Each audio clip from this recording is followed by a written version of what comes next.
The freedom dividend.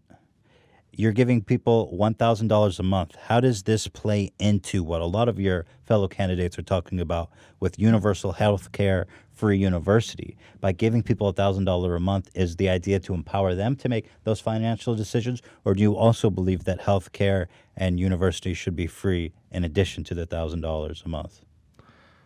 Healthcare should not be breaking our backs in the way it is. My goal is not to give you $1,000 a month so you can give it to the drug companies or whatnot. Like we have to get our healthcare costs under control, and the best way to do that is to make a plan available that's very inexpensive.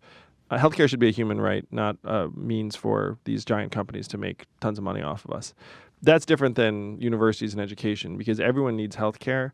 Frankly, only 33% of Americans graduate from college, and that number is relatively stable. And so if you decide to make college free, you're subsidizing something that's going to be enjoyed by the top third of your people. And just because you've made that education free doesn't mean that a higher percentage of college graduates are going to be employed in the kind of jobs that they want to be. I mean, like the unemployment rate is 40 to 44% right now, and that doesn't miraculously change if I bring the cost down. So we're better off putting money into people's hands so that if they go to college, it's partially paid for. If they go to trade school, it's probably almost entirely paid for. If they decide to start a business, they will need to take care of a loved one. We need to treat different paths equally. This is something I'm a little bit troubled by. The Democratic recipe is that the Democratic recipe assumes that everyone's going to go to college and that college will solve all the problems. Neither of those things seems to be true by the numbers. Again, the percentage of Americans that graduate from college has been essentially stable over the last number of years. And unfortunately, the rate of Americans who attend college and don't finish has been rising. Like you have a 41% chance of not finishing college within 6 years if you start now. And that's really high.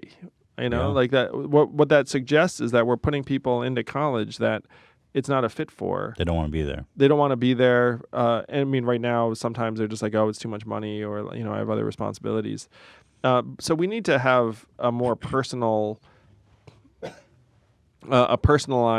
solution that doesn't say college to everybody. So if we're not paying for everybody's university, do you think that there's something, some sort of regulation to do about the cost? Oh, yeah. So that said, we need to get the cost of college under control. And what I'm proposing is that I looked at the numbers. College has gotten 2.5 times more expensive, not because of professors, not even because of facilities. It's because of administrators. The percentage of administrators to students has gone up 150%. Why? I think I know why. I think everyone watching this knows why. But if you're a university, you're becoming more and more bureaucratic and complex, and you just end up hiring more and more non-academic administrators over time. And then you look up and being like, well, of course I need these 20 vice deans because, they're all very busy and they're all very nice people. and then your costs just creep up each year because of that, because no one ever forces you to bring your costs down and then examine whether you need all of these administrators. So as president, are you suggesting like that there's some level of corruption in these institutions? I would say that they have incentives that all cut the same way. And so here's the reality. Like I ran a nonprofit for 7 years, and when you're a nonprofit, you grow, and then when you grow, you say, hey, like I need to hire more people, and then that person is there, that job is there, it always exists, and that's what happens year after year. So your costs creep up. And if you're a university, you then pass those costs along to families. And then the families look up and say, well, I can't afford this. But then the government says, it's okay, I've got your back. Here's a giant ass loan.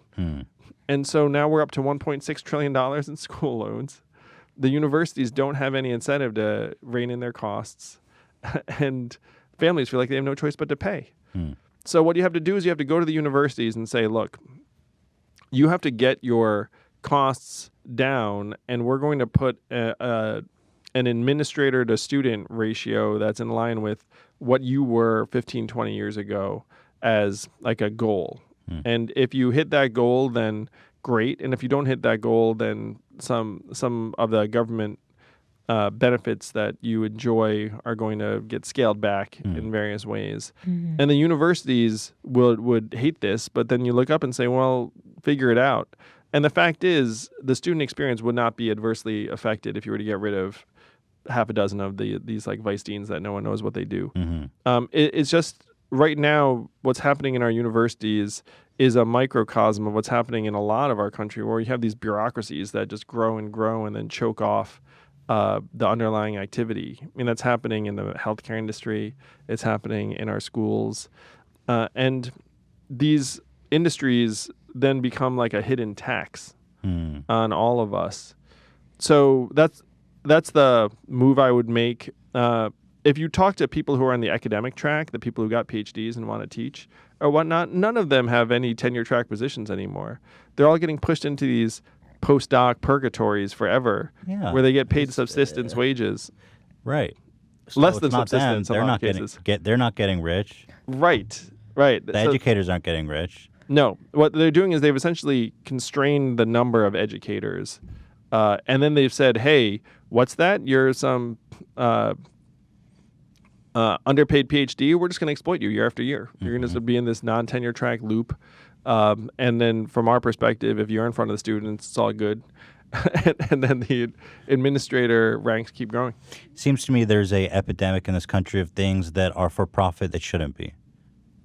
Jails, healthcare, university, all these kinds of things. The tricky thing is that the universities are like technically nonprofits, but if you're a nonprofit, you can still just keep on. Someone's making a profit. Well, like someone's getting money. You know? I mean, there are university presidents and administrators that are getting paid millions of dollars. I mean, that is the case. But technically, they're nonprofits, and that. So, but your statement's 100% correct. It's like there are a lot of things in this country where people are making a ton of money, like the prisons, like the healthcare, everything else.